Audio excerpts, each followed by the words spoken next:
band in Trinidad. Yo! Yeah. Check, check. 1, 2, 3, 4. God damn it! Hey, bad boy. You know we crazy. Hey, This is Burdie. And this is Barney. This is the Burdie and Barney show. We're joined today by one of Trinidad and Tobago's all-time top footballers, star member of the strike squad, the unforgettable strike squad, and also the assistant coach still of the men's national senior team, Hutson Baba Charles. Good day, Hutson. Yeah, good day, man. Thanks for having me on. Right, nice to be here. All right, good. Great to have you on. Hudson, we had to bring you on. Otherwise, it's just me and this man. He had no quality there. So we had to bring somebody of quality on the show. All right, man. Hudson, first of all, the nickname, Baba. You know how many arguments they have had. If it's B-A-R-B-E-R or B-A-B-A, is Alibaba or it's the Baba, we want a fade? Which one? Just a B-A-B-A. That's the nickname. B-A-B-A. Tell us how we got a nickname. Right, actually, my stepfather, uncle, Mm-hmm. you know, me and he was very close as growing up now. You know, I always used to probably be with him, you know. I mean, I guess probably some of my first words was Baba Baba. Mm-hmm. You know what I mean? And that stuck with me from ever since. You know what I mean? Actually, people thought I was a real Baba. You know? So, you know, but he gave me that name and it just stuck with me ever since, you know what I mean? So talk us about your start in football, right? We had Angus in some time ago, and you're saying that you were one of his heroes growing up as a player. You know, talk about he always used to tell me that. You know what I mean? But as a youth growing up, you know, I mean, I started football at the age probably about 12, 13. You know, I mean, I was born 16 Lodge Place. That is behind the bridge, St. Paul Street. Okay. You know, and I grew up there. And like any of the youths at that time, you know, we was involved in a lot of sports, not just in football, but cricket and basketball, anything you know what I mean, to get a sweat. Mm-hmm. Yeah, we used to gravitate towards it. You know what I mean? And I, for some strange reason, you know what I mean, I started off my career as a goalkeeper. Yeah. You know I mean, I started, I was the village, you know I mean, I was a young goalkeeper. And I switched after I get about 5 goals in a game. I tell them, I say, nah, not me again. Right? I started play out, you know, but growing up, football, after I moved from St. Paul Street, I went up more John side, place called Canada. Okay, right? what area is that? Huh? What area is that? Canada, close to Beverly Hills. Okay. In Laventille. Laventille. Yeah. This guy's not going to know these areas. This guy came from privilege. He's not going to know these areas. I'm an Eastman. I'm a Rima. Yeah. So I started playing with the local team, St. Joseph Road. You know, that kind of introduced me to like 11v11. You know, I started playing with the local team in St. Joseph Road. You know, I mean, and because prior to that, I was a small goal champ. You know, because it used to have a nice competition in Carib Tokyo, Panyard, where it used to have a top small goal competition, right? And we used to be playing there regular every year. Mm-hmm. It used to be, you know, going up from like 10, 11, 12, 13, going up there. You know, eventually, a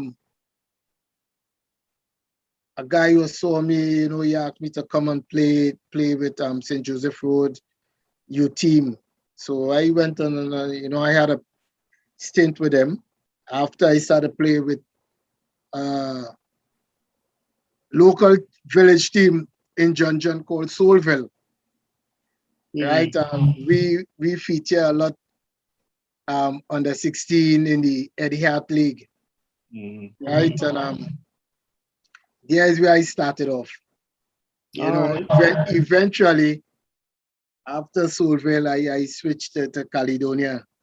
And there I had my encounter with Jamal. You know what I mean? And we started a nice little bond there. Yeah, I started to play with Caledonia up in the Eddie Hart League.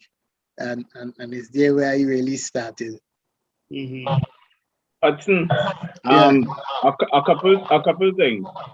When you started playing 11v11, what age were you?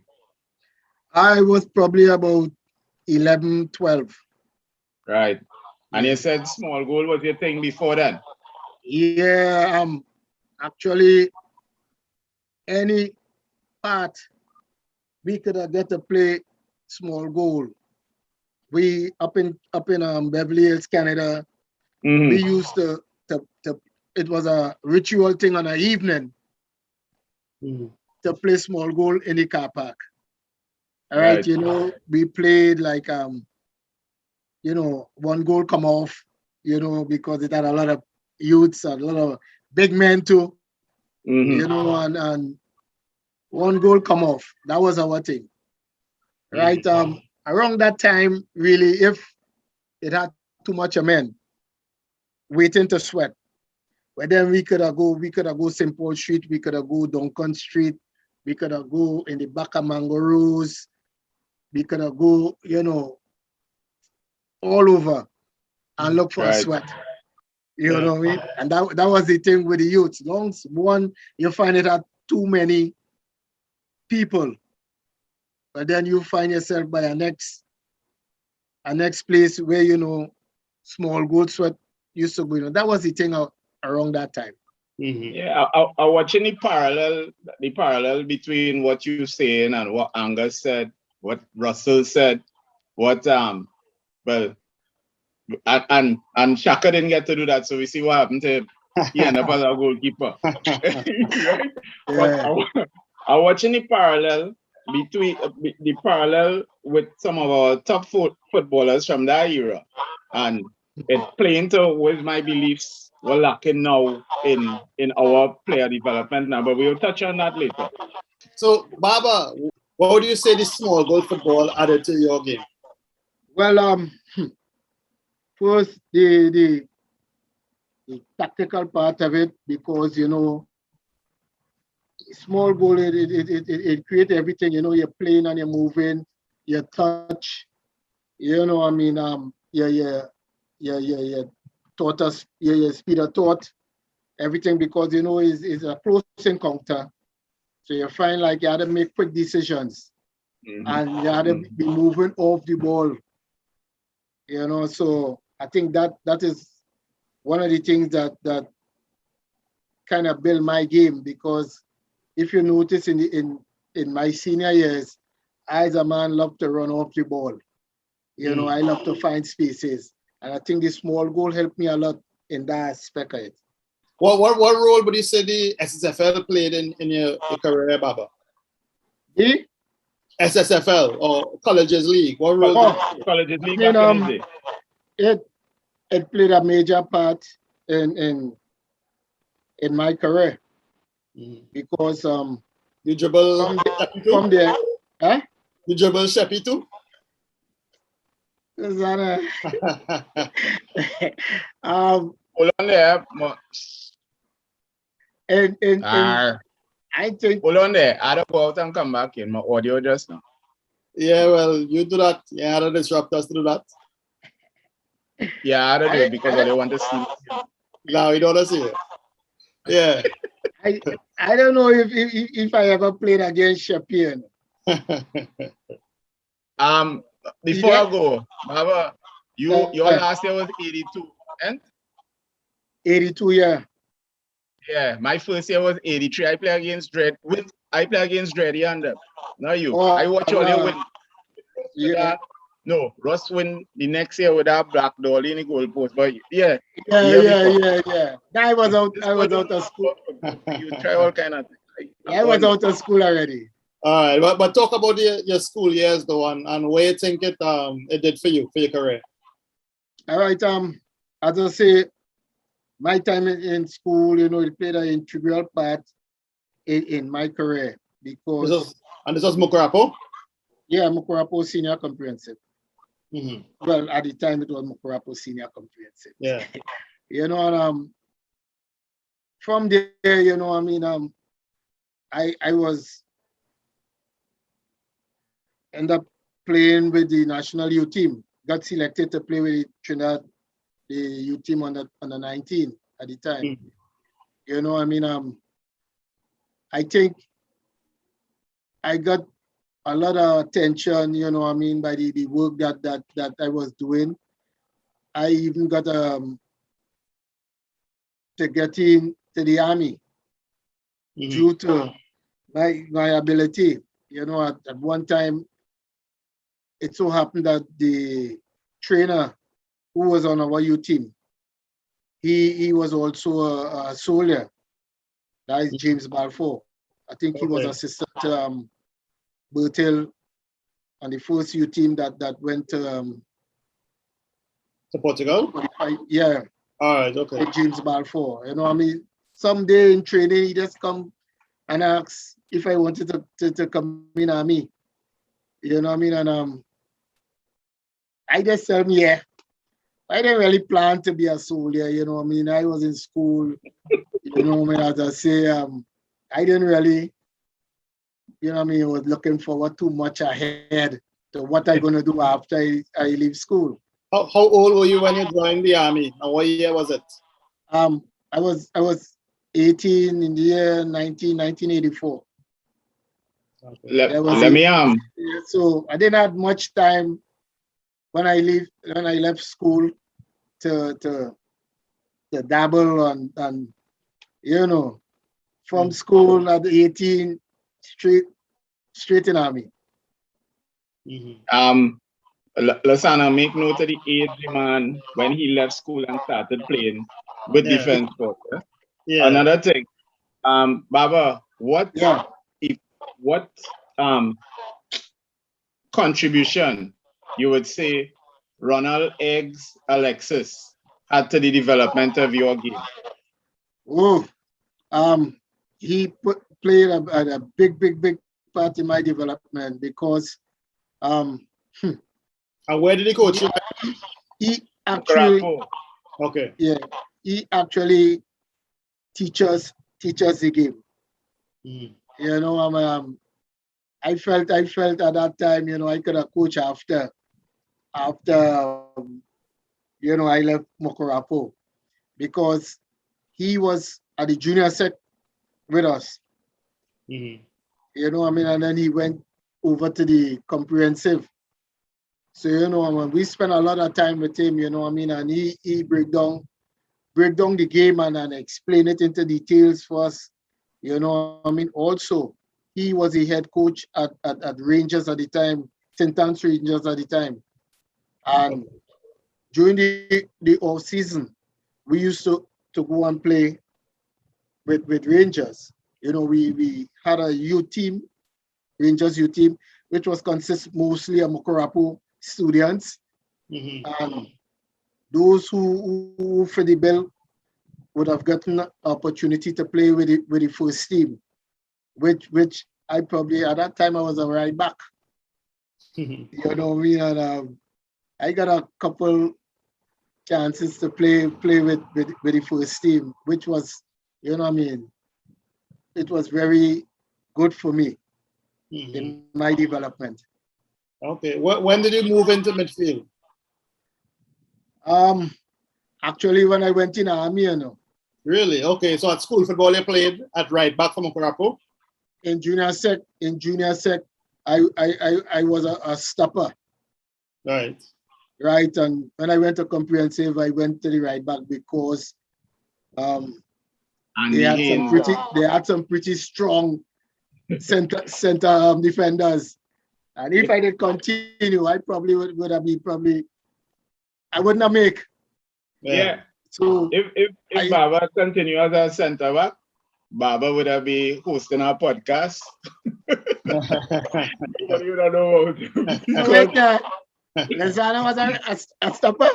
He was stuck. Lozano was stuck. Because so Baba on that squad, that would have been Andy Haynes and Riley. Andy Haynes and we had like Brian Antwine, we had Sutton. Riley was part of that squad, or Riley was ahead of that squad? Big Riley. Riley? Big Riley. No, he was ahead. Was ahead. Actually, when I came into comprehensive, he ended up going to John D. To John D, right? He went and played John D. He had that I came in, he repeated it in John D. Okay. Yeah. And talk about those army days. How did you fit in, the player switch and then that Concacaf tournament? All right. Now, when I joined Army in 1984, Army was loaded with a lot of national players. We're talking about like Curtis Morrell, Grantley Maxwell, Errol McFarlane, O'Brien, Roderick Gibbs. That's the name of a few. So I, as a youngster, well, actually the same guy who would ask me if I wanted to come in Army, that James Balfour, he said, listen to me. Don't come in there and play no defenders, because Army had top defenders. So he said, well, I had to go midfield. I said, well, okay, no problem. So I went in there and played midfield. And Army had a strong unit. So I used to just watch, train, observe, pick out most of the good things. I was stationed at the headquarters in Chagaramas. And one of the places I work is in they call it the reg office. That is the office where they do all duties and keep all the files and things. And one of the things I used to do in my spare time when I had time was to go and watch at all them players and them file, the personal file, and watch your age. Right? And I give myself, and I say, when I watch the players on them age who played probably midfield, I say I give myself about 3 years before I be a permanent factor on defense force team. Yes, so, I just had was to wait my turn, once or twice I got, to sit down on the bench, couple of times I got I lay 10 minutes long in the end, which was important, But I started to play more regular probably in 85. More coming off the bench and probably starting 1 or 2 games, And the whole experience was good because them guys and them used to teach you, Francis Furlong, and them, they were seasoned senior players with the national team now. And sometimes when you do certain things, they will guide you accordingly. And that is one of the things that I love with the defense force team at that time. Could you give me an example or something you might have did that they give you advice on? All right. Let me say, in terms of decision making, sometimes, you'll get a ball and then you want to play it, sometimes when the person ain't ready for it. Okay. And Curtis Morrell or Francis Furlong or Errol McFarlane will say, youth, listen to me. When you get the ball, you had to probably make either eye contact or see if the guy going into the space and then play the ball. And that's when you get there, they don't play it. You know, I mean, you're young, you're energetic, and you know, inexperienced. You know, I mean, and then you want to do good, so you know you're trying to hustle the game, and these guys and them will say, hey, take your time, settle it down, keep ball possession a little bit, you know. Yeah. Baba, Yeah. besides the senior players, the players who were there ahead of you, coming to mind, Guerra, from who had played with St. Augustine and who had played with you on the national youth team, would have been one of the players talented like you, one of the young players coming into the defense force team at the same time. Were there other young players? He came in a couple years after. A couple years after? Yeah. My question is, were there any other young, talented players coming into the team at the same time with you who, you know, you were competing with or also benefited? Actually, my batch consists of Dexter Francis, Julian Garcia, Robert Lespierre. Wow. Let's see, who's the next man? Russell Sutton. Yeah, those are the guys that train with me and end up on that team. Let's for reference. Robert Lespierre is the only person, I think Jim Boy too, Sutton. Yeah. You could correct me. I'm not sure if Sutton got a national senior cap, but Lespierre, no, was the only one on that list that he called there that didn't get a senior cap. Lespierre played at under 23 level. So that's the kind of quality. Yeah. Well, Sutton play at the youth level too. But Julian Garcia, why he went on to senior? He was a national player at the time that he came in.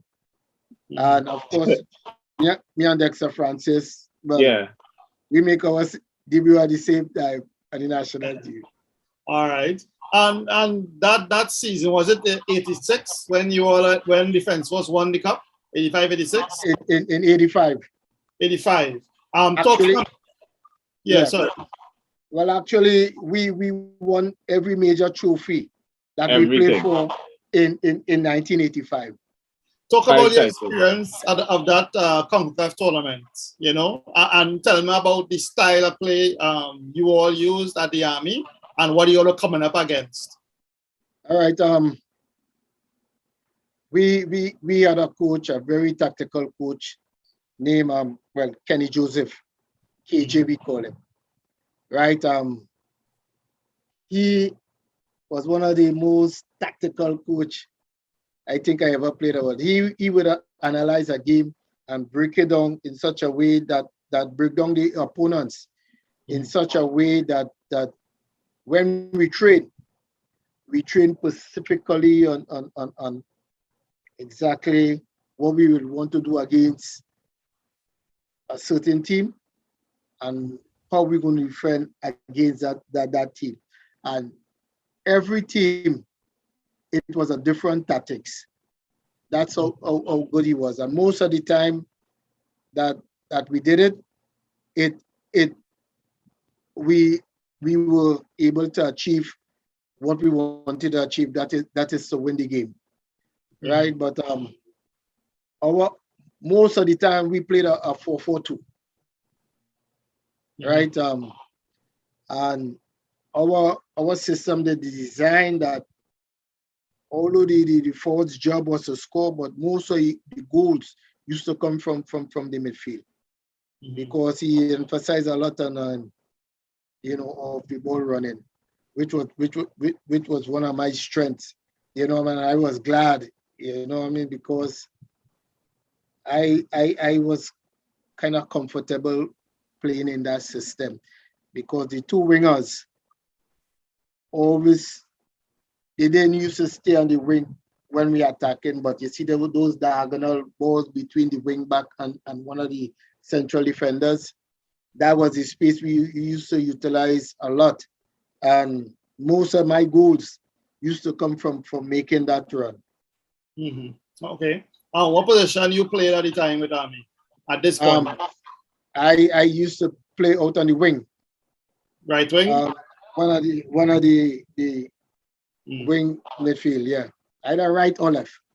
All right. Okay. Anything from that tournament stands out in your memory? That Concacaf tournament? I would go straight to the when we play the South American champions. That is Argentina Juniors. Yeah. Right. That is a game that will always stand out in my archive or my memories or whatever. It was a big hype on that game because we probably blew away the whole Caribbean and the Concacaf champs, because I know we in the Concacaf final we play Olympia from Honduras, right? And we won 2-0 in the stadium here, and we lose 1-0 in Honduras, and we went forward on aggregate 2-1.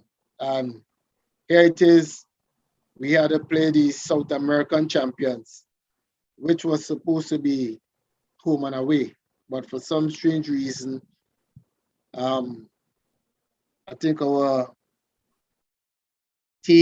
management team decided that we will play it one game, a one-off. I don't know the reason for that. They never asked, but game played at the stadium, right? And it was a big hype. I must say that the PRO team did a marvelous job, because they would have gotten the stadium full with only yellow.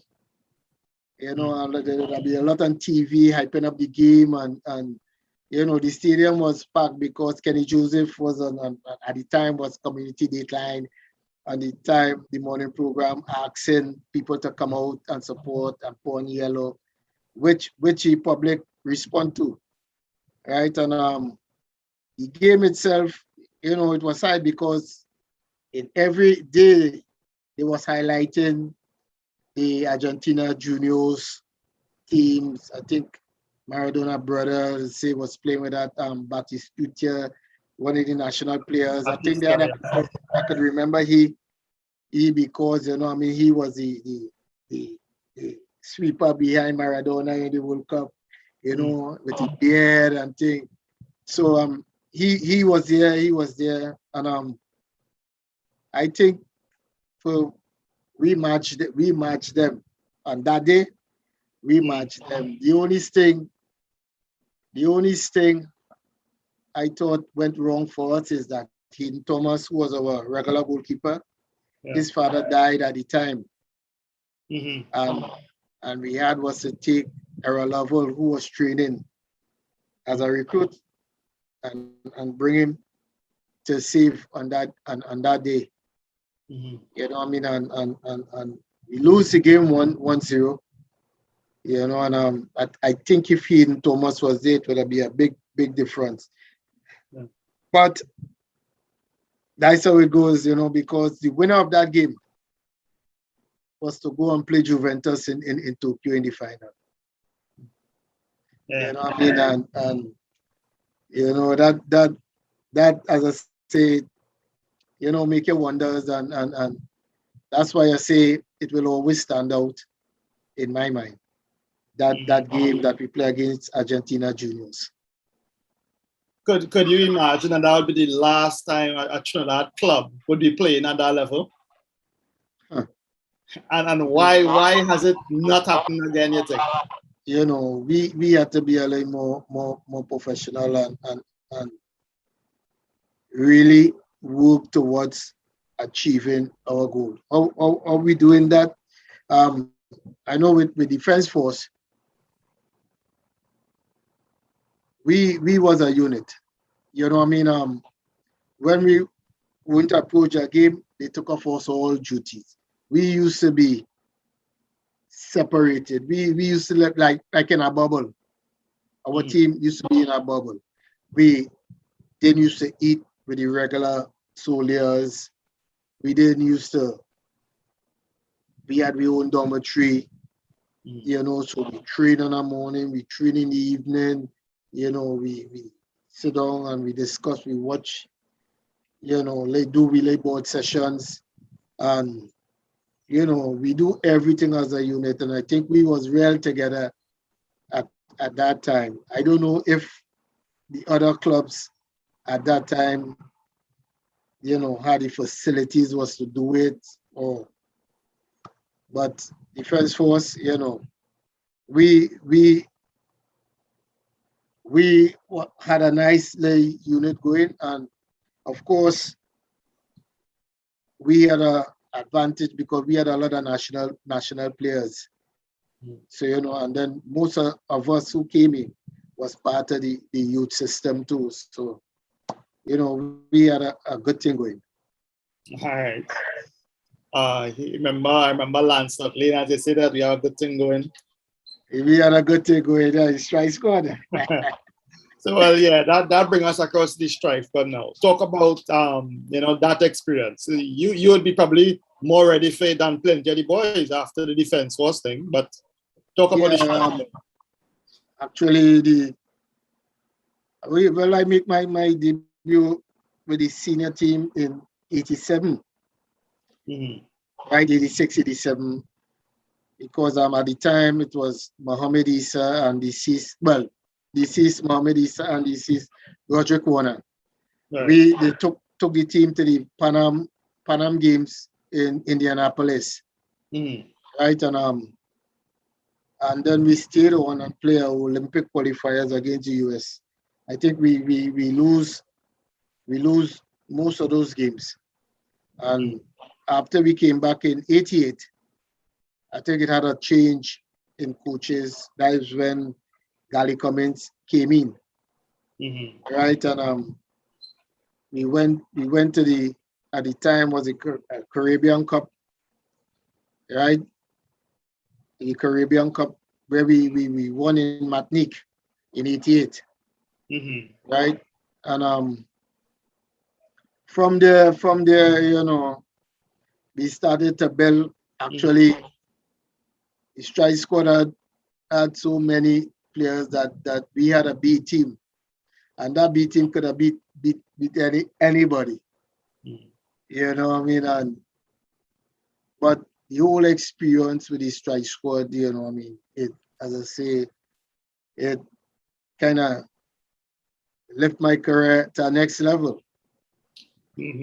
What was different, if anything, about the approach under Gally and the strike squad?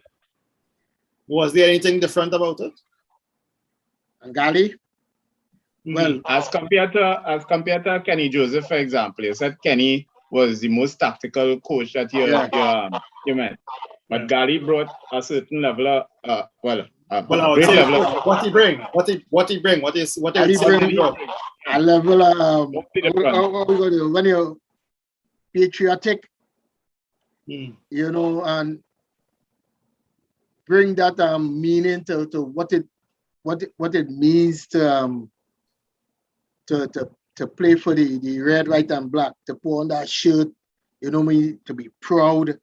You know, he always had that feeling that you know, when you go there to represent, you're not representing yourself, but you're representing a big mass of people, your family. And you always used to put that in our head. You know what I mean? And you know, and you bring a sense of pride, a sense of togetherness within the squad, because here it is, you have, you know, guys from different part of the country, different background, and he brought us in and make us feel like a family. You know, so you even if you Lozana was there, you know what I mean, we will go all out to play for you and protect you and do everything. You know, and that's the kind of pride that we went on there. Every time we went out on that field, we used to play for each other, you know what I mean, give each other that support. And that is one of the things, you know, I mean, up to now, we still stay together. That's Strike Squad team. We still stay together, and if it wasn't for this pandemic, you know, we go to different community and play and support wherever event the community want. We still stay together up to this day. Yeah, you're gonna say something, Barney? No, I was just gonna say that togetherness that team has, and I'm using the word has because as Baba says, that continues. I know that from Clayton, I know that from a number of the players. That continues. No Trinidad and Tobago squad since, I can't really talk about before, but no Trinidad and Tobago squad has ever come close to that level of camaraderie that team had. And Gali has to be, you know, credited for building that atmosphere. When you compare it to some of the teams we've seen in the recent past and the fractious nature of the team, you know, you have to give the man, you have to give praise where praise is due. Gali really created a bond of family that went out every game and played for the country. I think at that time, if you ask, let me say a 3-4-year-old who's in national, they probably would have been able to name the whole team. If you ask the 18-19-year-old now, name a couple of these players on the national team now, they can't name it. You know what I mean? As I say, as Sheppy say, it had a togetherness. And I think the whole Trinidad and Tobago and even further the West Indies, you know what I mean, was in love with the Strike Squad. Yeah. You could have walked down Frederick Street and all of a sudden a crowd would have been in front of you. You know, asking for your autograph, you know, want to take out picture with you. You only see that, you know, when them big stars and them come down, you know what I mean? Yeah. Somebody running that dollar or a piece of paper, they want to sign this, and you know, that the kind of atmosphere that the Strike Squad created back in '89. Well, was that an extra responsibility for the players? How did it feel for you moving about, knowing that everybody looking at you and expecting so much of you? You know, it made any impact on the players? That kind of support? Not really, you know, to tell you the truth, because I mean, we used to take our stuff serious, right? I guess we were professionals, and after a while, when it started happening, you know, it becomes norms. We thought, you know, it was the norms. Yeah. You know what I mean? And I mean, I think we handle it well because, you know, a lot of people came up and asked, and we was like normal, you know.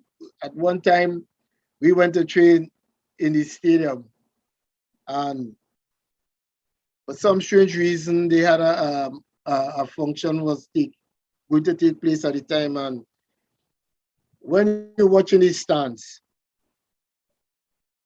it was like, well, I can't say no, like if Trinidad play now. The people who are going to watch Trinidad now, yeah. The people who came to watch our training was more than done. Yeah. And then we say, they say, well, we can't use this stadium. We had to go to Curiosity Grounds. And listen to me, they had to move people off of the field for we to train. You know what I mean? And that was amazing. Now, the other question I probably get asked a lot would be knackered. Now, you said you had a family. Of course, we had a star player outside who came in. What went wrong as far as, you know, knackered? I think at the time, you know, I mean, they invited Naked back. You know, I mean, I thought, well, yes, you know, this is good, right? But Naked is a like issues. Yeah. You know what I mean? And I think Naked at the time when he was going to join the camp, I think probably the day before he made some comments against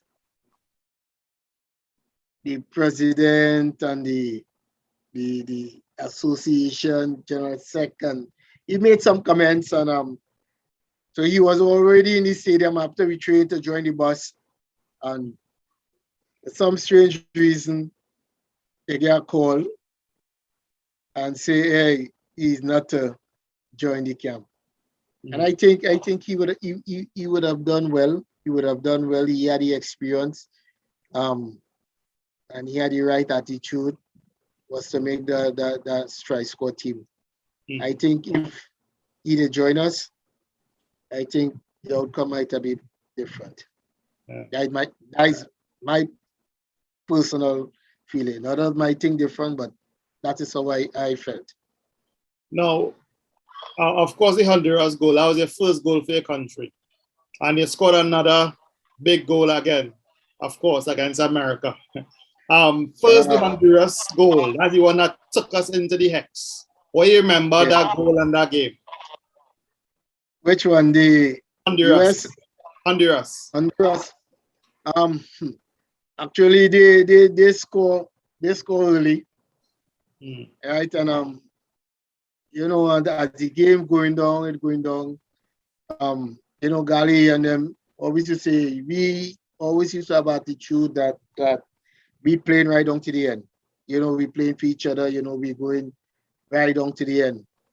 And actually about 2 minutes ago, you know, Richard Chinapu, Dexter Skeen, all they had a combination with Dwight York.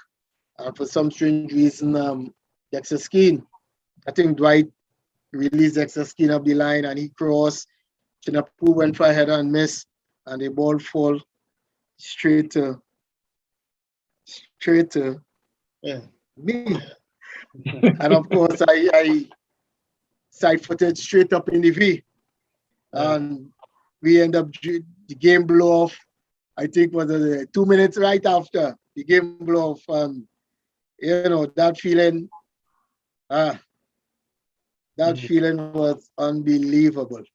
Actually, we went to celebrate and the crowd started pelting the batteries from the radios. And he was saying, hey, come, let's run off. So we run straight into the dressing room and had to wait probably 2 hours before we could leave the stadium because the fans was out. Of course, there was vex. Because they always felt that Honduras could have defeated us. But we went in to their hometown and eke out the results, which was in favor of us. And then in America now, that's the one that got the whole country believing. We down 1-0. Brian Williams picks up the ball at right back. Talk much what happened after that. Well, when I saw Brian pick up the ball, I think he flicked it over one of the US players. And I saw him, eye contact, and he played into me. But Trinidadian thing, I play like I go in for it and dummy, as we call dummy. Yeah. And Marlon Morris was right in the back of me. It's something that, we do in training. Gali always used to say, listen to me. You only need to express all yourself. If all you feel to, look left and play right, you know what I mean? And encourage us to be ourselves when we had the ball. Play like Trinidadians. If you're free to dribble him, and dribble him. You know what I mean? And them is the thing he used to encourage us. So when I see that ball coming and the defender coming hard, I play like I go in fade and leave it. And then swing around him. And Marlon Oh, brave. Just dive on, but same way the US skipper coming to kick. And Marlon dive in front of him and flick the ball into my part. You know, the guy who I leave, he tried to grab my shirt, but he missed. And you know, the rest was history because the American keeper at the time was a big, strong guy. As Miola. No, it was Miola in that game. Not Miola. It was oh God. I forget his name right now, but Miola didn't save in that game. Miola was number one then. It wasn't Miola, right? Mm-hmm. And he coming out, and I know by the time I see coming out, I know he can't get on because he reached close, and the only thing I could do was to just put it with my left foot on the ground. Yeah. I know he can't get on. As you talk about that, I always wondered, two things I always wondered with that goal. One was, and I think I asked Marlon back in the day, I can't remember the answer now to be true. But one, I always wondered why and how it is Marlon's instinct was to go with his head there. When, you know, you would have think you'd have take 2 steps and use his foot. It worked out perfect with his head.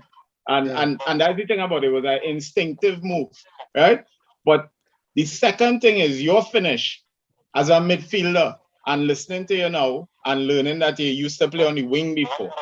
As a midfielder, did you practice a lot of finishing like that? Because that finish, any striker, any division, that's the finish that you're telling them to use. Low and hard to the around the keeper's feet, a big man. So did you practice that? A lot of the things we used to do a lot of finishing. All right. We used to do a lot of finishing. Plus, certain players used to do plenty work with the goalkeepers. That is Mike, Carter, and Errol Lovell. Early in the morning, up in Faizabad, before we train, we used to train. Right? So the keepers used to go out, let me say like half an hour before. And he used to call certain players and we used to just practice finishing. And I think, you know, that was one of the benefits from doing all that practice. Knowing you're reaching that position and it would have probably played a lot of times with the goalkeepers on them. A ball playing to you and they coming out to you. And then you have to make a decision. So I think it was easy for me at that time because I'd be probably doing it over and over and over. And with your week of foot too. Because you're right. Yeah.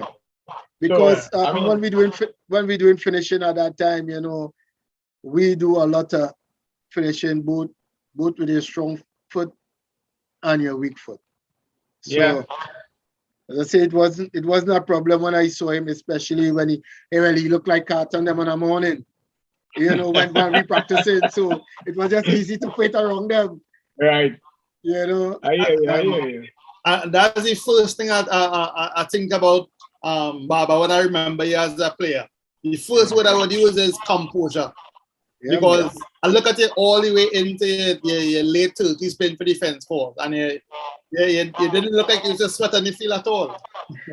You never had nerves. Then after a while, you know, you reach a level that especially with the defense force. Actually, I end my career going back to play defense. Yeah. You know, I mean, I used to find the game was so easy that when you win a game, you know, I mean, although I didn't really used to celebrate and things because, you know, after you win numerous championships, you know, I give you a story. Before the first professional league start in '99. Yeah. Right. We won 3 straight semi-pro. Yeah. Semi-pro.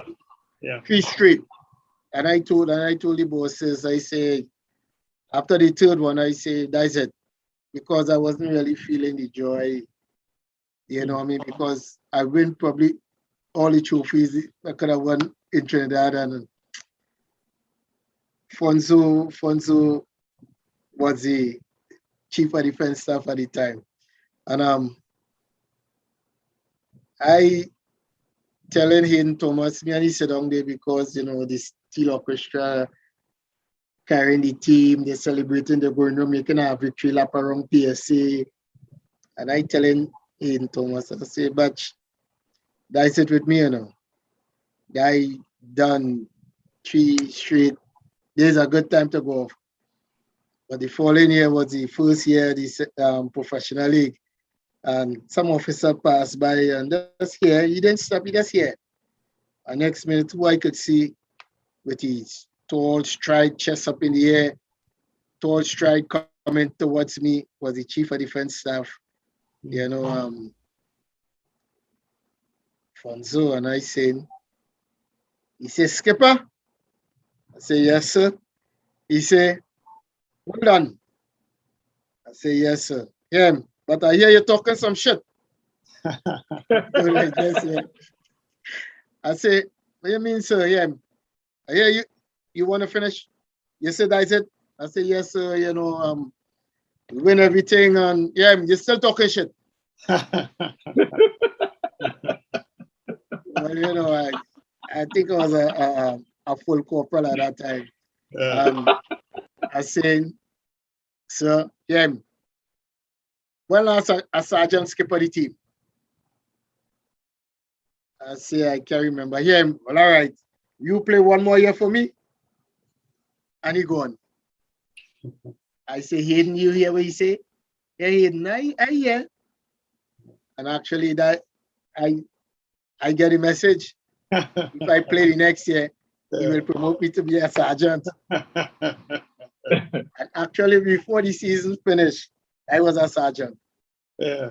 We won the league with about 3 or 4 games to go. And the day we playing Jablote, we won the game. Before the game, he said, all right, gentlemen, today, Ole Skipper is a sergeant. He promoted me right there in the dressing room before the game. And we went out and won the game, and I see good. That's good stuff, man. Yeah, man. Oh. But as I say, you know, play with Army, because we had so many good players around us. It make my game was easy. How would you describe yourself as a player? Now, I remember you in the later years too, because you were like a libero. You start off in the back, and you can end up anyway playmaking from in the back. Yeah. That's how it was. How do you describe yourself? I hard worker, you know what I mean, because I used to make sure I was on tip-top physical condition, because a lot of the players then used to know that after we train in the morning, I used to run the soundtrack in the savannah.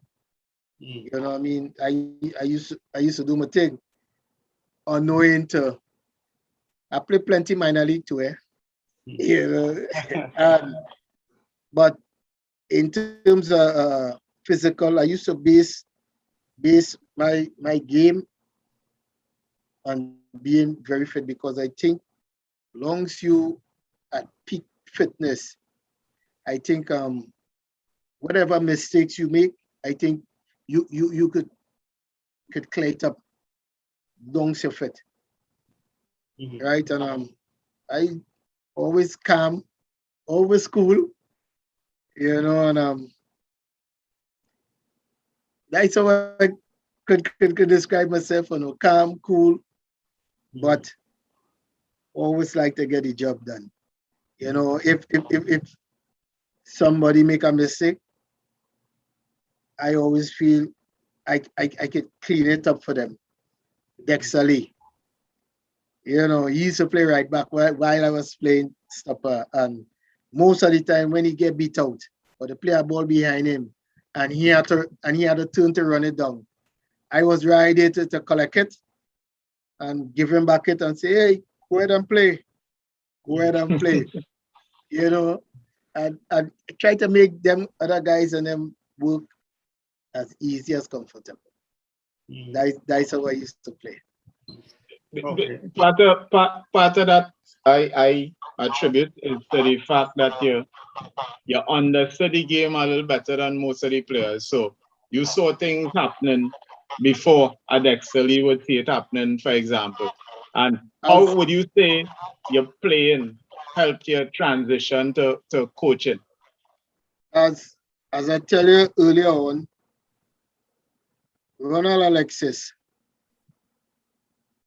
you know what I mean, teach me a lot, explain the game in details and things, right? And while I was playing in army and thing, you know, I used to pay particular attention on how the coaches and them will go about doing certain things.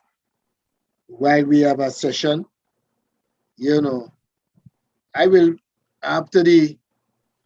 probably write down certain things and kind of memorize it, you know, ask questions.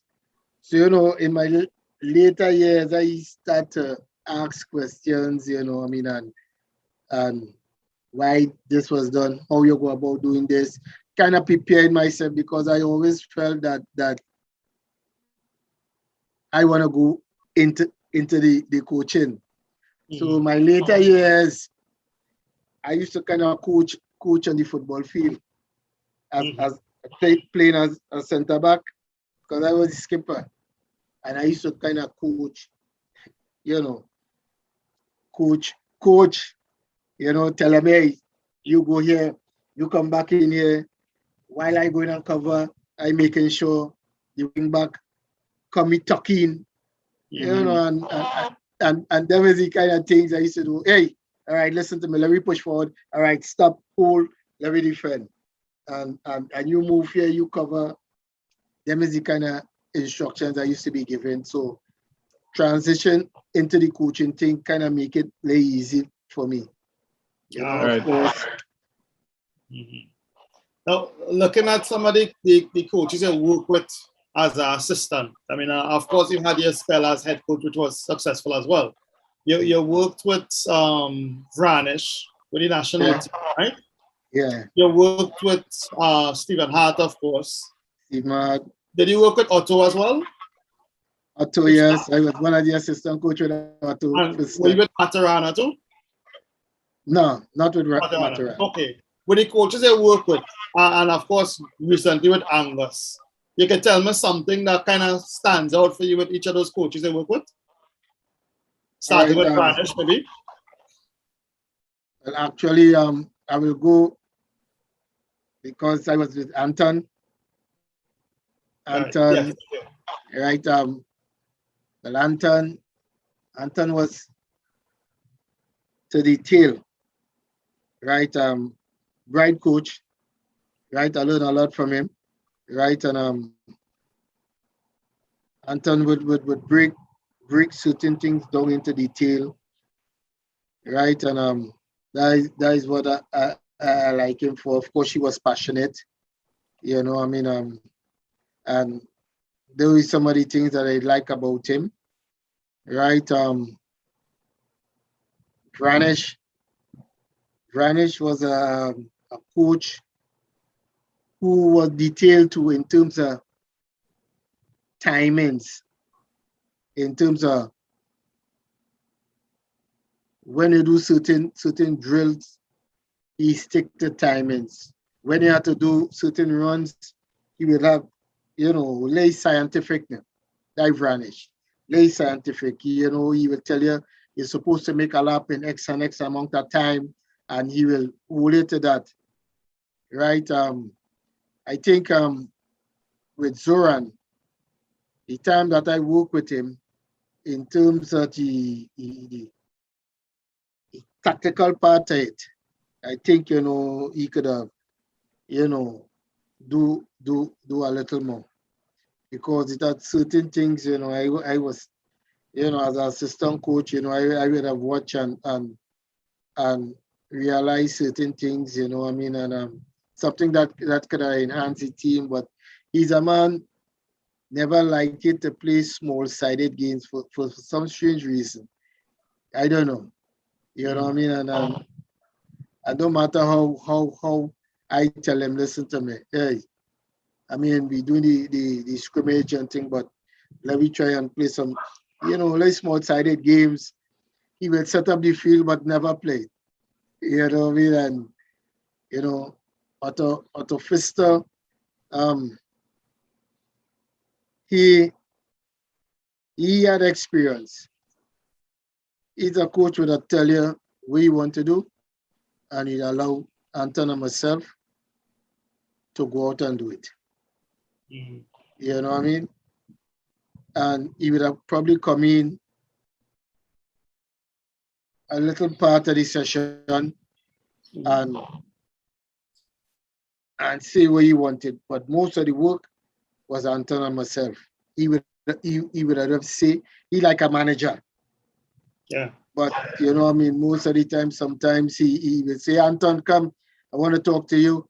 Charles, hey, you finish the session. I want you to do some finishing. And he and Anton would have go so, and I would have take it, and do more finishing. But he was kind of like managing Anton and myself. Right? Stephen was a man very knowledgeable, into detail, right? And good with the technical part of it in terms of, doing the sessions, video sessions, breaking down teams, explaining exactly how we want to play. Stephen was good at that. And he gave the guys a lot of confidence to go there and play. And that was really good. Right? Malay stayed with Angus. I think Angus very knowledgeable. Very, very knowledgeable. Right? And the way how he put together his sessions, break it down. I think that's why the guys and them was comfortable playing for him. He instilled that kind of confidence in the players. He could be harsh when he's ready, and which is good. But I think he have a real knowledgeable at the game, and I think it will be wrong if those guys ain't give him the opportunity to continue. Mm. Okay. Yeah, some more I like coaches. that. I like that plug at the end, didn't they? I like Now, those were our last good teams to qualify for our World Cup, right? That batch. What was special about that program, you think, that got us the success, which we're not seeing anymore? I think that was one of the teams that had succession. Succession, meaning that they went from late 12-year-olds all the way up to the under 20 levels. Mm. Right? Because the first time we put together that team, that was Ken Eli and myself. We put together, bring them young children back to Primus, Aubrey, Sean De Silva, Molino, and these guys and them. Halfway between, just before qualifying for the U17 World Cup, I think they had a problem. Well, Eli had a problem with the association in terms of funding, right? And they eventually released him and brought in Anton. Okay. Right. At that time, Mr. Warner, he organized under 15 tournament. The next year, he took it up to under 16 tournament, right? So these guys would have been able to get some experience before the real tournament, which was the under 16 tournament that we played in Jamaica to qualify. 2 years, because he invited some Concacaf teams, the Mexicans and the Canadians, and we played. So them guys they got some experience playing against, And then when we went to the tournament, I think we target two teams to qualify, because 2 victories would have gotten us to the World Cup. I think one of the teams was Canada, and the other team was Jamaica. And so said it, we beat Canada and we beat Jamaica and we qualify. So I'd say the main thing now is preparation and experience. That's what the young players today make. And I think we need to start early, right? And we started always starting to prepare a team when the tournament is about 2-3 months to go. So most of the time, our screening is just to go and play and not really preparing the team. So we screening, and then at the end of the screening, we pick a team to go and play in a tournament, and then really getting time to prepare the team proper. And it keep happening over and over and over. Hey, we had tournament in August, along July, we know screening, while the other teams and them preparing all 2-3 years down the line to come and play. And we keep making that mistake over and over and over. As soon as a youth team finish play, the next time they coming together is when it's about 2 months ago before a tournament. And then you see that they bring them back. While the other teams, as soon as the tournament finish, they continue their preparation, going and play games, having camps and preparing.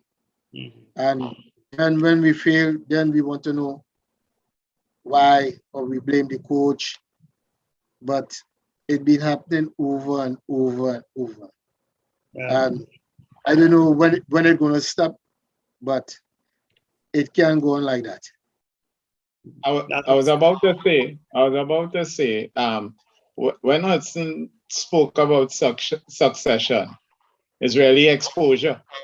And I'm listening to him talk about the team that went to the World Cup, how they played, they had tournaments to play prior to going into that Concacaf tournament, tournaments that would season the players, expose the players, not only to playing with one another, but playing against a certain level and playing in conditions that they will have to play in to qualify, away from home, in front of crowds, that sort of thing. And here is, right now, today, we have a tournament going on, and our U15 are not in that tournament. I mean, we are saving you from having to say anything about this, Hutson, because I want this to on. Huh? Thanks, sir. I don't want this impact on. I saying it, right? It's ridiculous, and I hope Trinidad is watching and listening. So what got us the World Cup success for the other teams, even from a senior level, it was the strike squad being together and playing together for long. Granted, we didn't reach to the World Cup, but we got within, touching distance. The 2006 squad was a unit that played a number of games together. the youth teams that went to the World Cup played a number of games together. And this, our current batch of players, check how much games Trinidad and Tobago has played at any level for preparation. I mean, come on. But anyway, I'm gonna forget that. Yeah. I can't go on like that. Listening to you, Hutson, you said that you all took the team from U12. But funny enough, you yourself, you didn't start playing football at 11v level until that age. If you were to take Trinidad and Tobago's development program going forward, are there anything that you're seeing that you could add to it that people not doing right now? Well, as I say, first of all, we had the way how they go about it in terms of the development. I think they want to prepare those children right now. We had to teach them the game, right? In terms of, I think we'd be too hurry for them to reach to play 11v11, right? I went to Holland on our way to the World Cup in Korea. We had a camp in Holland, and we went to play a club team. But when you watch delay U13s, delay 14s, they was playing on like a futsal court, and they played small-sided games. But when we watch our youth teams and them right now, they're training on a big field with big goals where the seniors playing. We don't have no pitch for them guys and them. We want to play 11v11 scrimmage at that age, which is impossible, because you playing under 11. Most of the time you playing 11v11. Half of the players, they ain't really getting a touch of the football. You want to play small-sided games where everybody could interact with the ball. More touches. And that is something, if I in the development, these youths and them ain't play no big side football until they reach a certain level. But we have to focus on the touch and the skill, and we have to teach them about passing the ball and striking the ball proper, because we have some senior people, they can't kick the ball proper. And that comes from learning. You understand? And that is how you go about developing our youths. Too much emphasis on, as I'm gonna say, with these main coaching clinics and them, they don't really teach youths and them. They don't really teach them the basics. You come there, focus too much on the funding, and not because your son will spend 3-4 years in a coaching school and come out the same way that he went in, which is impossible. But I think we going too far, too quick. I mean, playing the 11V too quick with 13-year-old. I am 100% agreement with you, and I'll add to that. I'll say this. I wouldn't throw a blanket over all the academies and clinics and bring down all of them. There are some people doing fantastic work at that level. But in general, yes, I agree with you there. And secondly, part of the pressure too that comes to bear on these academies come from the parents. I maintain it comes from my generation and your generation, who have gone away and gone to university and lived part of their life away and come back with this mentality, this American mentality where win is everything at every level. So it's okay that my child is a U14 champion and he can't trap, he can't pass, he can't nothing, but he's a U14 champion. You know, they don't want to spend time with like a Jalili White who ain't winning no tournament, ain't really going to no taking part thing. But when you could watch a player who comes from Jan and say, yeah, this boy, you know, is of a certain quality. They don't. Terry Russell has Exactly. to came out from. Exactly, Terry St. Louis. But we don't appreciate that anymore. We just want to say we win. And if I had the job in charge of Trinidad and Tobago football, you get the youth team development job one time from how we are talking, brother. I'm in total agreement with what you said.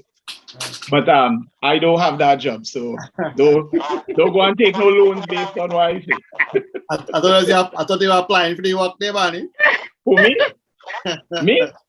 The big work? Which work? The work that had no job? I must be do like myself. I don't want no part. I don't want no part, brother. I don't want no part. Hutson, if we go back a little bit to your playing days, right? Let me go back to 94 for sure. Because after November 19, and we all cry and think, I cry in front of my TV, you know? Barney was a big man, so Barney was inside the stadium. What a horrible sight. You in front of your TV. I cried. But then they tell us 94 for sure. So we say, well, that makes sense. You know, we come so close this time. What went wrong? I know Jamaica, we couldn't get past Jamaica to get into the X. What do you think went wrong in that tournament? We had Naked back this time. I think Brian Haynes and so on. What happened? I think one of the problems with that team, I didn't think the team was together. Because at the time, White and Latters, they was playing outside. Leonson, I think they was in Portugal or somewhere. Yeah. And I think they brought in a new coach too. I think Clovis. Clovis de Oliveira, and we was camping in Normandy, one of them hotels in the back of St. Anne's, and we was camping there, but Dwight and Russell was in Hilton. And, you know, it was something like the foreigners and the local. I didn't think the team was together. And I think long a team in together, you'll always, you know, misfire. And I think that is exactly what happened with that whole World Cup campaign. You know, we misfire because the team wasn't together. In addition to that, there were a number of personnel changes that took place to the team and not necessarily for the two games. So I know, for example, Kurt Solomon, a good friend of mine who played youth team football with me. Kurt came in as a right back for the second game in Jamaica. And I can't remember who was playing the right back before, but that was I think it would have been Dexter Lee or something. So that was a big change there. And Kirk never really played. So he was going into a must-win game like that as a rookie, really and truly at that level. He was an Army player too, right?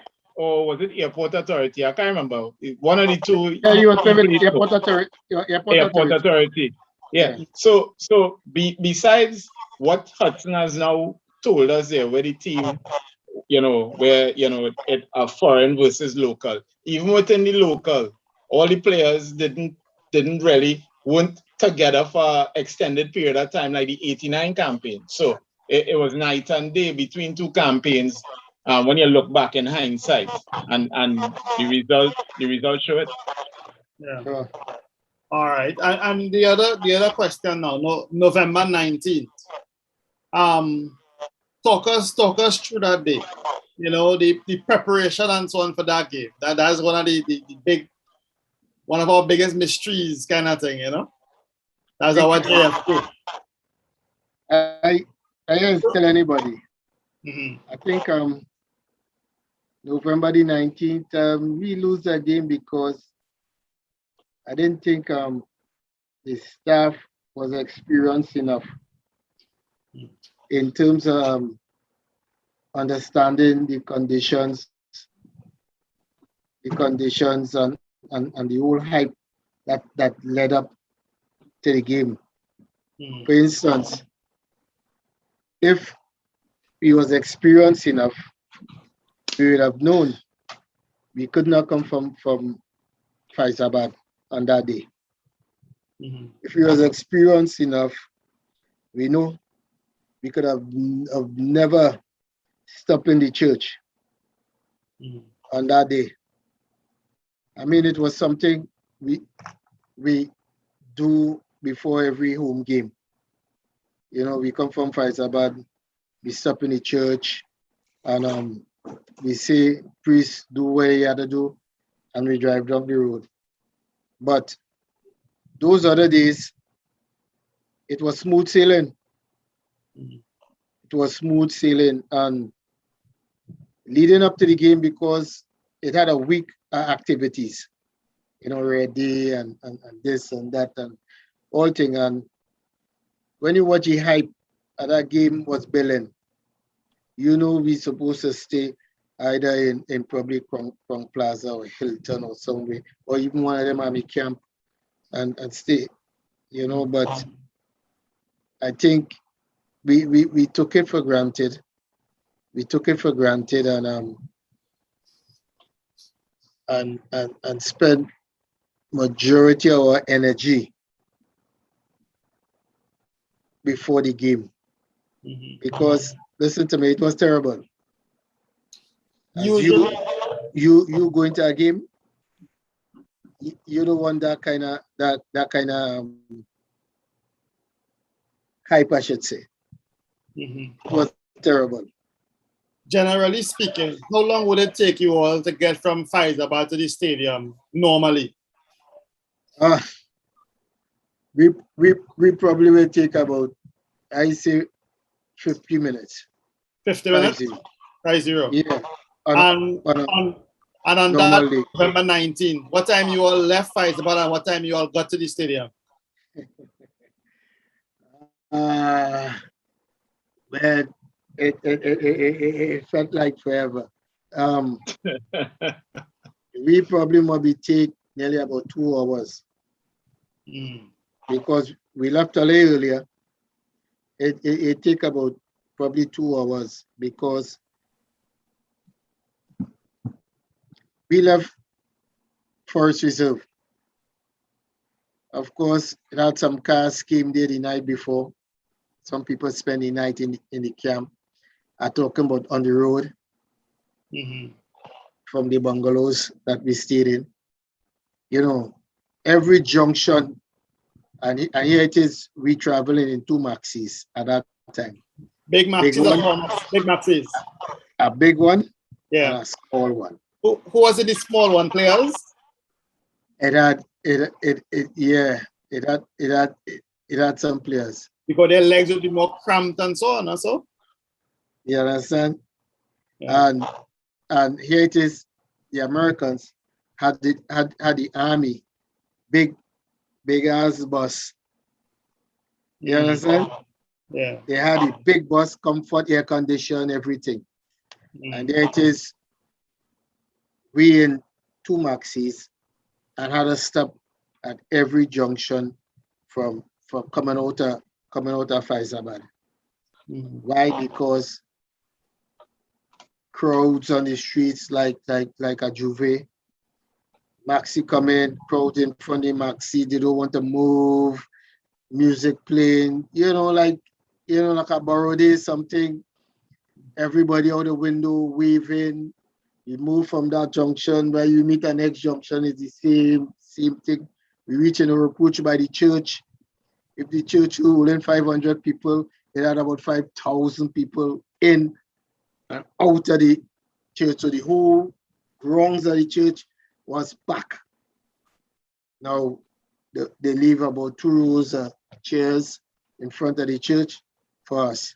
Oh, you all got there. But to get in the church, man, it was chaos. You know, I mean, a lot of people had to come and move people out of the way, and then we had to walk in, and this one touching you, and this one grabbing you, and you know, yeah, I mean, they meant well, but they were doing much more harm than doing well.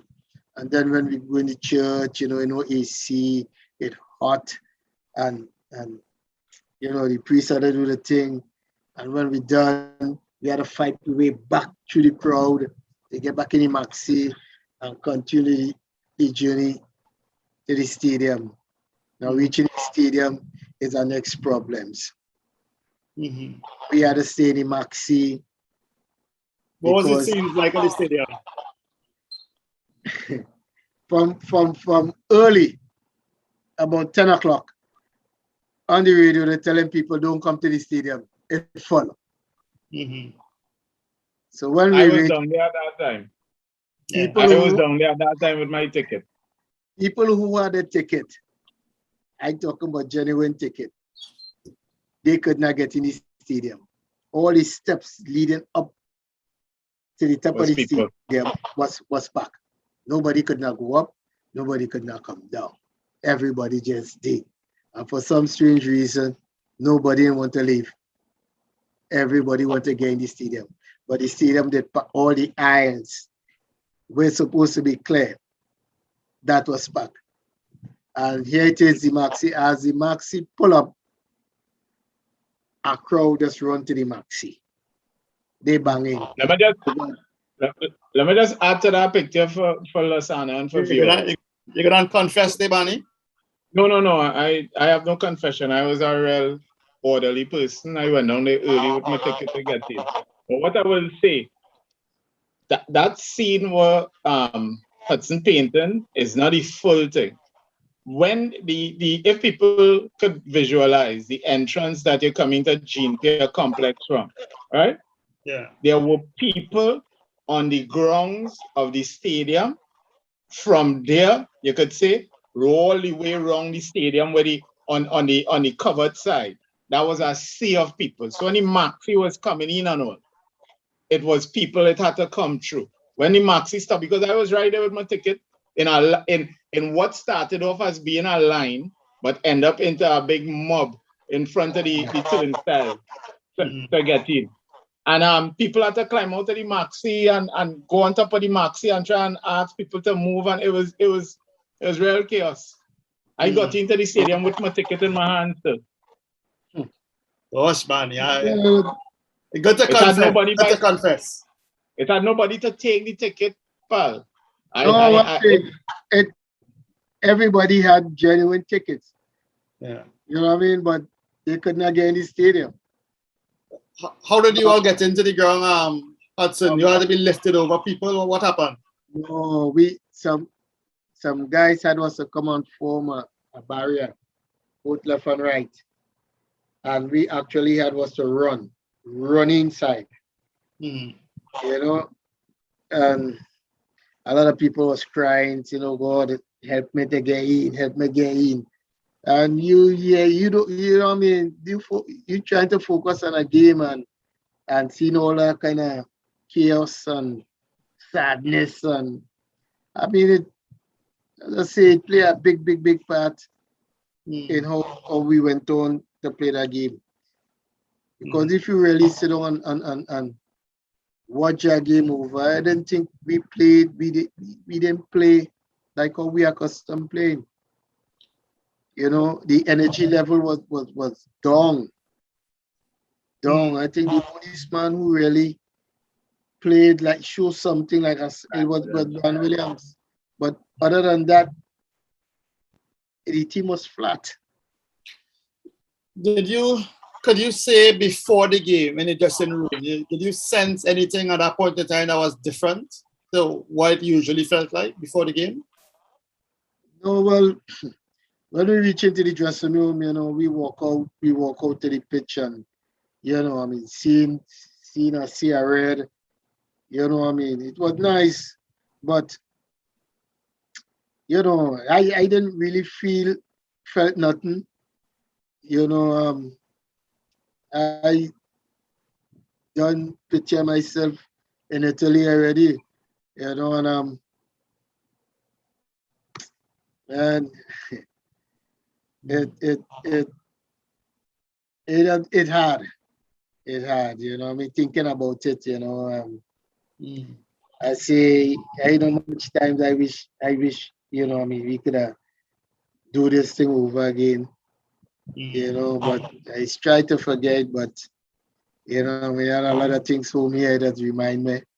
Remind me. I have a big picture on my wall here with the stadium packed full to capacity, and you know, so ever so often I watch it, you know, the memories will just come back, you know. It You wicked in yourself, boy. You wicked. That's the equivalent of a man, true love, leaving him for the next man, and you have a big picture she or the bedroom wall. You're wicked, man. You trying to it's good. It's good. You know what I mean? For, to remind me, ever so often I just watch it. You're brought to the people, man. The kids on them when they want to doubt me, at that point I show them. I say, look, I was right here. For the good times, man. For the good times. Yeah, for real. But some of us deal with it on the front way. We just avoid. We just avoid. But Hutson, what was the mood like before kickoff? How much time you got in the dressing room before the game, and what the mood was like? No, well, everything was normal in terms of preparation. You know, we had the time, we had the allotted time they give us to go out and warm up and come back in, and you know, we go through our normal routine. All normal routine, you know. Everybody, you know, I mean, people with a lot of people focus different, you know, and everybody was just in the zone, you know, ready for kickoff. I mean, the starting team, you know, they done say what we want to do, and you know, we went out, but it was normal. Same way how we prepare for the USA games is the same way that we went out and prepare for this USA game.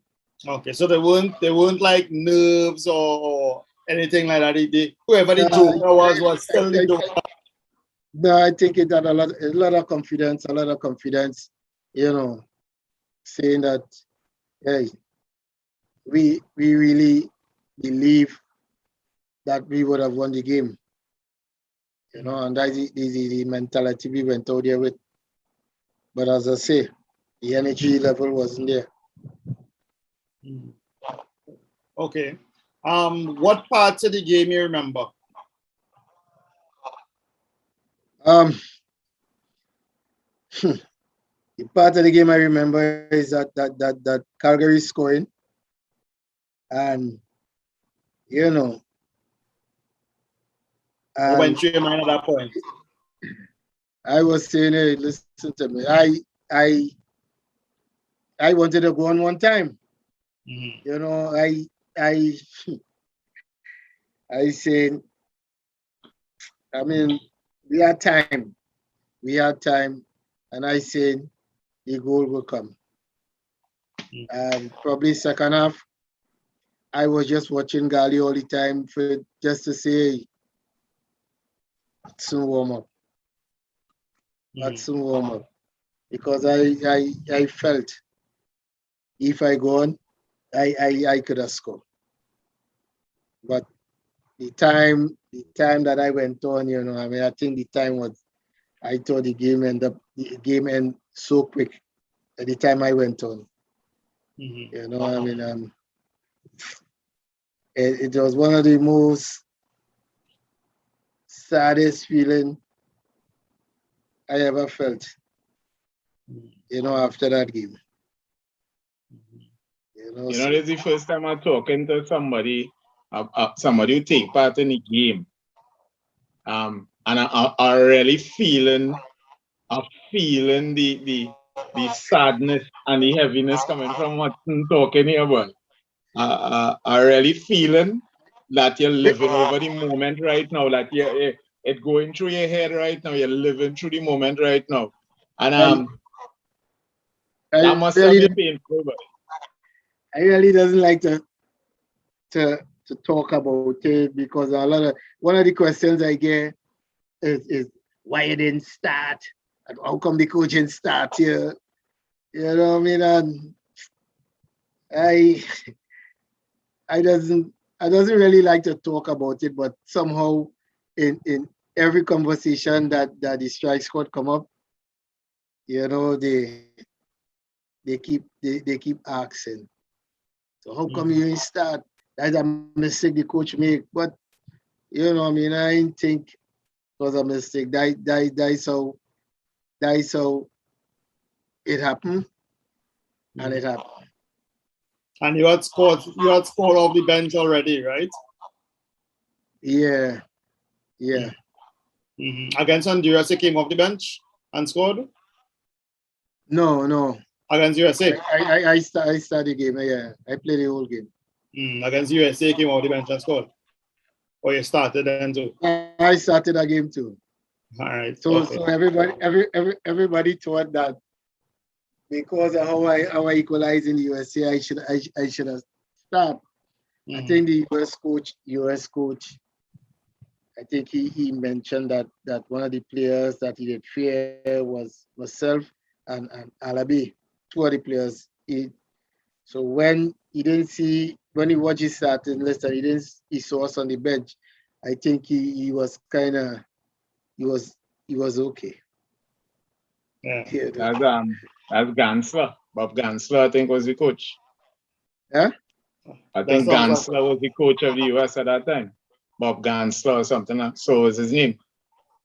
I'll check that after. I'm almost sure. But you know how it is go with coaching. Coaching is about decisions. And and the same people, if Gali had started you and you didn't score, the same people would have been saying this other man should have played. And so it goes. That's why I keep telling people. You know what I mean? I say, hey, we had a starting team, you know, we went out, you know, unfortunate, you know, we fell short. And that is it, you know. You can't say, well, or you can't no guarantee if I did start, we would have won the game. You know what I mean? But that's how when we have a lot of coaches in the stands, that's how they eat sometimes. You know, a lot of them have different opinions. The EPL coaches who've never made a wrong decision. Yeah, I know them. Hutson, there were a lot of promises that were made to the players around that time. Oh gosh. So what some of the promises you all get and what you all actually saw afterwards? Who promised you? Gosh. I hear you get promised all sort of thing. Where you get promised and who deliver on the promise? The man tell you he ain't paying, remember anything. Of course, the big man was Jack Warner. You know, I mean, he promised win, loss or draw. You know, the players would have get compensated X amount of money, and I think the promise. Well, we never got it. Yeah. You know what I mean? A lot of players was promised housing and all that fell through.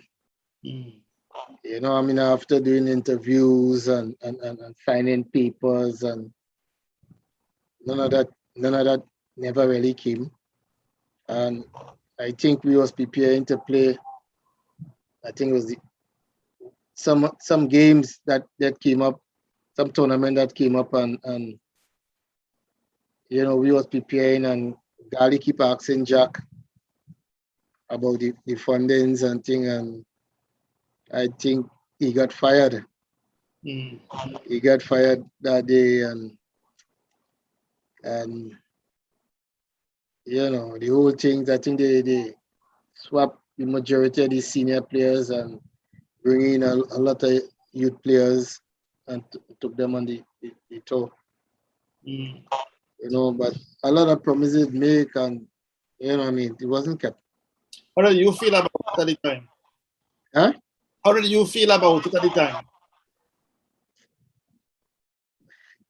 And of course, I was disappointed because not we, but I had some plans, and which which it didn't come off because what was promised of wasn't fulfilled. You know what I mean? And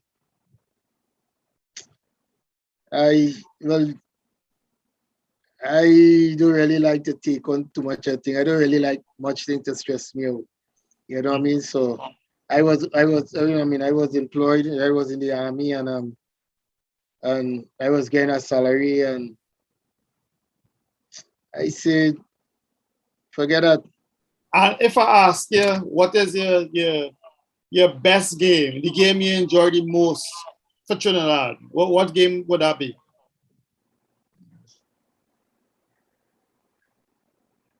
Game I enjoy the most. I think against Honduras in '88. Mm-hmm. Yeah, I enjoyed that game. What about that match makes it stand out for you? Um, just besides scoring, just going into Honduras in that kind of hostile environment, because it was a hostile environment that we went in, and being able to quiet that crowd and to do it at the time that we scored, you know. But other than that, our football was good. I enjoyed that game. And the whole build up to the goal that I scored was really nice. Mm-hmm. You know what I mean? So as I say, a lot of memories that stick here, and I just always remember that game. I mean, people always talk about USA, but I think the Honduras game, I enjoyed that game. Well, what do you hope for the rest of your career now as a coach? You have any targets you set for yourself? Ah, actually, at one time, I say I was I was going to call it quits. As a coach? Yeah, that was before I got the Fatima job. And now, I say, when I say like I save your career. huh? No, just before that, I said, because after working with Stephen Hart, I think I said, hey, that's it. Why did you feel like walking away after Hart and that whole national setup was dismantled? I didn't how they dealt with Hart. I didn't think I wanted to be part around the organization. Right? I thought it was wrong, and a lot of people were saying when the new president took over, his mandate was to get rid of us. Right? That is John Williams, and I'm saying if Hart is not wrong, well then I don't want to be a part of the national setup with a president like that. So I say in best, I call it quits on my future, which actually I did before Russell Sutton come and I want me to come right, take the Fatima job, take the Fatima job. But the Yeah. loyalty, the loyalty that you showed, that you showed and are showing to Hart.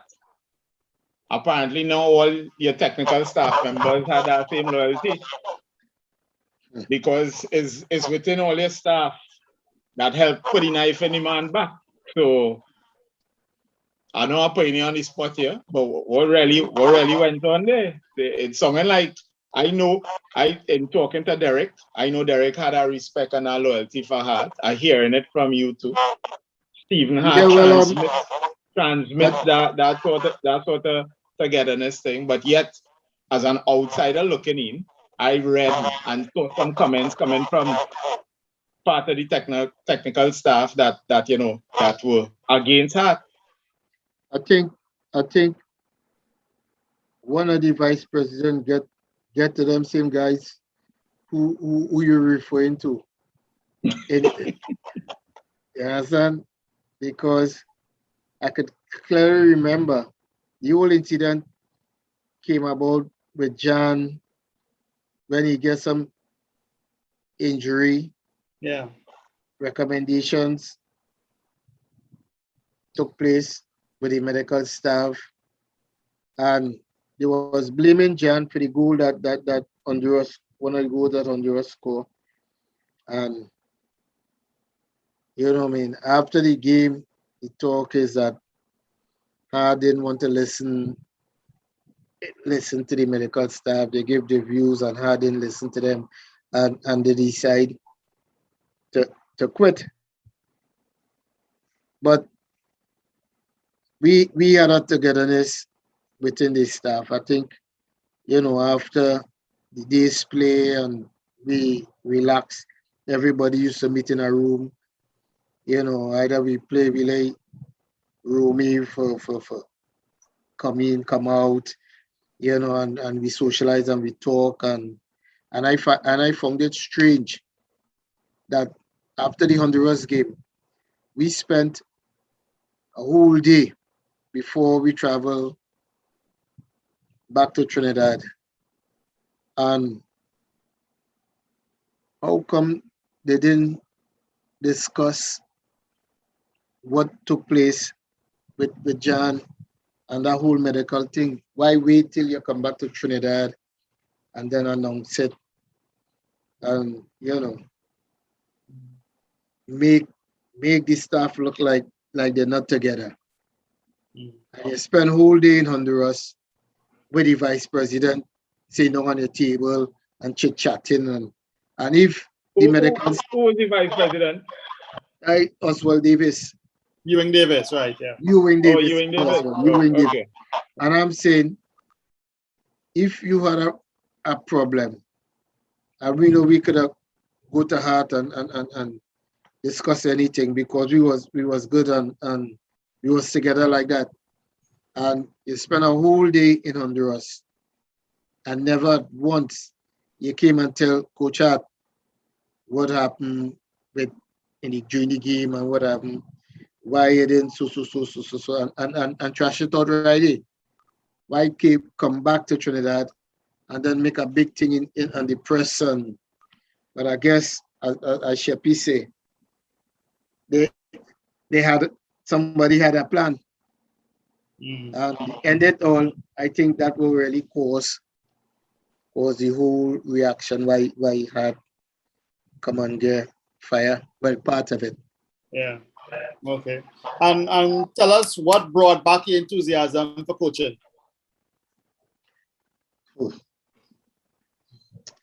I guess working with the youths. So that's Fatima? Working with the youths and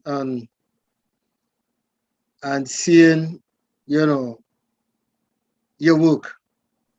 All right, your coaching and well, actually, you know, Fatima did get demoted and yeah. Manny know this man. What we know this man, boy?